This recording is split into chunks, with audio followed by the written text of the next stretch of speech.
Hello friends, नमस्कार। मैं हूं आपका होस्ट ब्रह्मदेव। फ्रेंड्स, फूलों के आकर्षण से भला कौन बच सकता है। फूल अगर चटक रंग वाले हों, पौधे के ऊपर लंबे समय तक टिकता हो, गुच्छों में काफ़ी ज़्यादा संख्या में आते हों और साल के लगभग हर महीने में खिलते हों, तो इससे अच्छी बात भला और क्या हो सकती है। इक्ज़ोरा एक ऐसा ही सदाबहार पौधा है जिसके हमेशा हरे भरे रहने वाले चमकीले पत्तों के बीच से 50-60 के समूह में 4 पंखुड़ियों वाले फूल चटक रंगों में खिलते हैं। चटकीले रंगों और झुंड में एक साथ यूनिफॉर्म पैटर्न में खिलने के कारण ऐसा लगता है मानो आग का गोला हो। इसलिए इक्ज़ोरा को flame of the forest, flame of the woods, jungle flames आदि नामों से भी जाना जाता है। इसे वेस्ट इंडियन जैस्मीन या हनी सक्कल भी कहते हैं। इक्ज़ोरा रूबियसिया फैमिली का एक नॉन टॉक्सिक प्लांट है। इसके फूलों को खींचकर बाहर निकालने पर उसके निचले भाग से शहद की तरह का एक मीठा रस निकलता है जिसे खाया जा सकता है। इस वजह से इक्ज़ोरा का पौधा तितलियों, मधुमक्खियों, हमिंग बर्ड आदि पॉलिनेटर्स को बहुत ज़्यादा आकर्षित करता है। इक्ज़ोरा के फूल सफ़ेद, लाल, पीले, नारंगी, गुलाबी या उनके मिश्रित रंगों में आते हैं और इसलिए इक्ज़ोरा को हर कोई अपनी पसंद के रंगों में चुन सकता है। फ्रेंड्स, आज के वीडियो में मैं इस बेहतरीन फ्लावरिंग प्लांट को उगाने और उसकी देखभाल से संबंधित सारी जानकारियों को आपके साथ शेयर करूंगा। सबसे पहले इस विषय पर बात करते हैं कि इक्ज़ोरा को उगाने के लिए प्रॉपर क्लाइमेटिक कंडीशन कैसा होना चाहिए। इक्ज़ोरा बेसिकली एक ट्रॉपिकल प्लांट है, यानी इसकी ग्रोथ के लिए गर्म और नमी युक्त मौसम सबसे उपयुक्त होता है। एशिया के ट्रॉपिकल रीजन में इक्ज़ोरा साल भर फूल देता रहता है, लेकिन इसे दुनिया के दूसरे सब ट्रॉपिकल पार्ट में भी आसानी से उगाया जा सकता है। इक्ज़ोरा का पौधा ठंड के प्रति संवेदनशील होता है, इसलिए इसे कोल्ड कंट्रीज में केवल पॉली हाउस के अंदर नियंत्रित वातावरण में ही उगाया जा सकता है। इक्ज़ोरा में लगातार फ्लावरिंग के लिए सूर्य की सीधी रोशनी की जरूरत होती है, इसलिए इक्ज़ोरा को मैं एक आउटडोर प्लांट ही कहूँगा। हालांकि इक्ज़ोरा के बड़े पत्तों वाली वैरायटी को आप पार्सल सनलाइट में भी उगा सकते हैं। गर्म और सूखे मौसम में इक्ज़ोरा को दोपहर की धूप से बचाना जरूरी होता है, अन्यथा इसके पत्ते जल सकते हैं। अब बात करते हैं इक्ज़ोरा की ग्रोथ हैबिट के बारे में।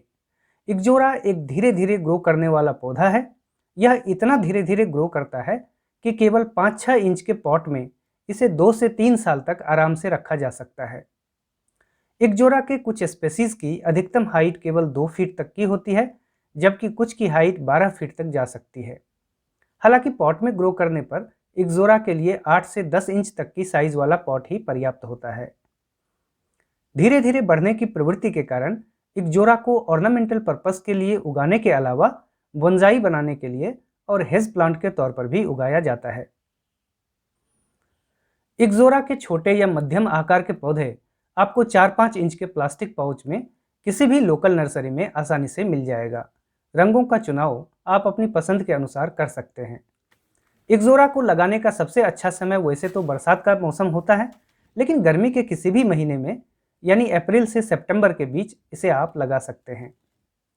इक्ज़ोरा के लिए मिट्टी का चुनाव करते समय यह ध्यान रखें कि यह एसिडिक पॉटिंग मिक्स में ही अच्छी तरह ग्रो करता है। मिट्टी की पीएच वैल्यू 5.5 से 6.5 के बीच रखना बेहतर होता है। अल्कलाइन सॉइल या क्षारीय मिट्टी में इक्ज़ोरा के पत्ते पीले पड़ने लगते हैं और उसका विकास रुक जाता है।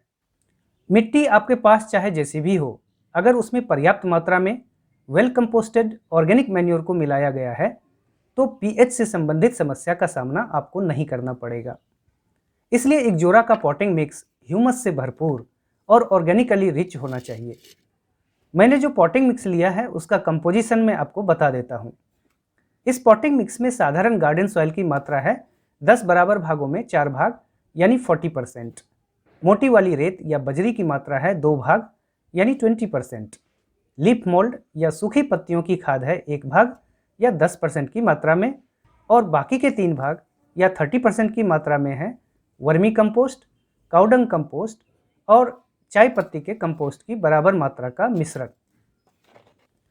इस तरह के 2-3 अलग अलग कंपोस्ट का इस्तेमाल करने से प्लांट को लंबे समय तक पोषण मिलता रहता है और पीएच से संबंधित प्रॉब्लम नहीं आती है। अगला विषय इक्जोरा के वाटरिंग का है, यानी इसको पानी कितना देना चाहिए। जैसा कि मैंने पहले आपको बताया कि इक्जोरा एक ट्रॉपिकल प्लांट है, इसलिए इसे नमी युक्त वातावरण के अलावा भीगी हुई मिट्टी पसंद है। इसके पॉट की मिट्टी अगर हमेशा हल्के मॉइस्ट कंडीशन में हो तो इक्जोरा की ग्रोथ अच्छी होती है। इसलिए जो ही मिट्टी की ऊपरी परत सूखने लगे, इक्जोरा को पानी दे देना चाहिए। केवल ठंड के महीनों में इक्जोरा को बहुत कम पानी देना चाहिए, क्योंकि उस समय इक्जोरा की ग्रोथ रुकी हुई होती है, यानी यह डोरमेंट कंडीशन में रहता है। फ्रेंड्स, इक्जोरा में लगातार फ्लावरिंग होती है, इसलिए इक्जोरा को रेगुलर बेसिस पर फर्टिलाइजर की भी आवश्यकता होती है।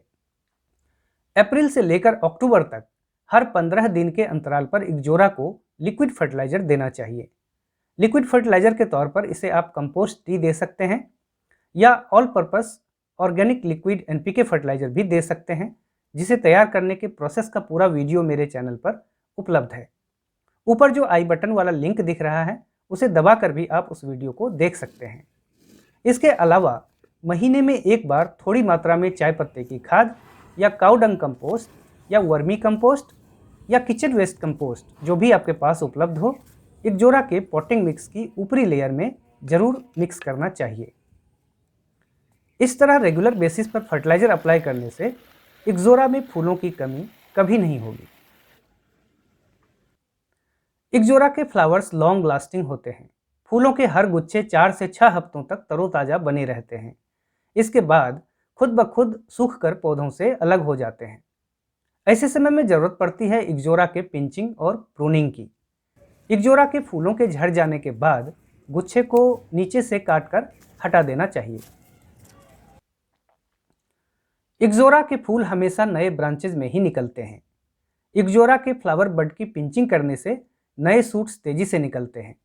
इससे पौधा बूसियर भी बनता है और उसमें फ्लावर्स की संख्या भी बढ़ती है। इक्जोरा के बर्ड्स की पिंचिंग समर के किसी भी मंथ्स में कर सकते हैं। इसके अलावा प्लांट की शेपिंग करने के लिए और ज़्यादा बूसियर बनाने के लिए इक्जोरा के ब्रांच की प्रूनिंग भी आप बेझिझक कर सकते हैं। लेकिन यह काम या तो सर्दी शुरू होने से ठीक पहले यानी अक्टूबर में, या सर्दी बीतने के बाद यानी मार्च अप्रैल में करना ज़्यादा अच्छा रहता है। अब बात करते हैं इक्जोरा में आने वाले कॉमन प्रॉब्लम्स और उनके सॉल्यूशंस की। इक्जोरा एक एसिड लविंग प्लांट है। इसके सॉइल का पीएच वैल्यू जैसे ही 6 से ज़्यादा होने लगता है, इसमें क्लोरोसिस के लक्षण दिखने लगते हैं। ऐसे सिचुएशन से निपटने के लिए इसकी मिट्टी में कंपोस्टेड मैन्योर को मिलाएं और आयरन सल्फेट का 2 ग्राम प्रति लीटर पानी की दर से घोल बनाकर पॉटिंग मिक्स में 10 दिन के अंतराल पर 3 से 4 बार डालें।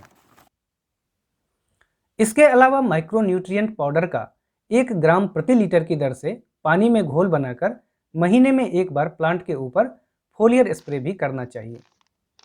दूसरा जो कॉमन प्रॉब्लम इक्जोरा के साथ है, वह है ठंड को बर्दाश्त ना कर पाना। विंटर में टेम्परेचर जब 15 डिग्री सेल्सियस से नीचे चला जाता है, तब इक्जोरा का पॉटेड प्लांट खतरे की जद में आ जाता है। इसलिए ठंडे महीनों में इक्जोरा को किसी गर्म जगह पर रखें, जहां इसके ऊपर शीत, पाला या ठंडी हवा का असर ना पड़ सके। इसके अलावा विंटर में इक्जोरा को पानी बहुत ही कम और फर्टिलाइजर बिल्कुल भी नहीं देना चाहिए। तीसरा जो कॉमन प्रॉब्लम इक्जोरा के साथ आता है, वह है इसके पत्तों पर काले धब्बों का आना। जैसे ही पत्तों के ऊपर काले धब्बे दिखे, आपको सचेत हो जाना चाहिए। काले धब्बे दिखने का अर्थ है कि इक्जोरा में आयरन और मैंगनीज की कमी है, और अगर इसका उपचार न किया गया तो पौधे में जल्दी ही क्लोरोसिस के लक्षण दिखने लगेंगे। इसका भी उपचार आयरन सल्फेट के घोल को मिट्टी में मिलाना और माइक्रोन्यूट्रिएंट्स का फोलियर स्प्रे करना ही है, जिसके बारे में मैंने अभी आपको बताया। इक्जोरा के प्लांट में एफिड्स, स्केल्स या स्पाइडर माइट्स का इन्फेस्टेशन हो सकता है। इससे निपटने के लिए या तो नीम ऑयल का स्प्रे 2-3 हफ्ते के अंतराल पर रेगुलरली करना चाहिए, या लक्षण दिखने पर इमिडाक्लोप्रिड का 1 मिलीलीटर प्रति लीटर की दर से पानी में घोल बनाकर पौधे के ऊपर स्प्रे करना चाहिए। तो फ्रेंड्स, आशा करता हूं कि वीडियो से आपको मदद मिलेगी। अगर वीडियो पसंद आया हो तो लाइक बटन को दबाना ना भूलें। गार्डनिंग से रिलेटेड इसी तरह के ढेरों इंटरेस्टिंग वीडियोस को देखने के लिए सिटी गार्डनिंग चैनल को सब्सक्राइब जरूर कर लें। अगर आप प्रश्न पूछना चाहते हैं या अपनी राय जाहिर करना चाहते हैं तो कृपया नीचे दिए गए कमेंट सेक्शन का उपयोग करें। Thank you for watching.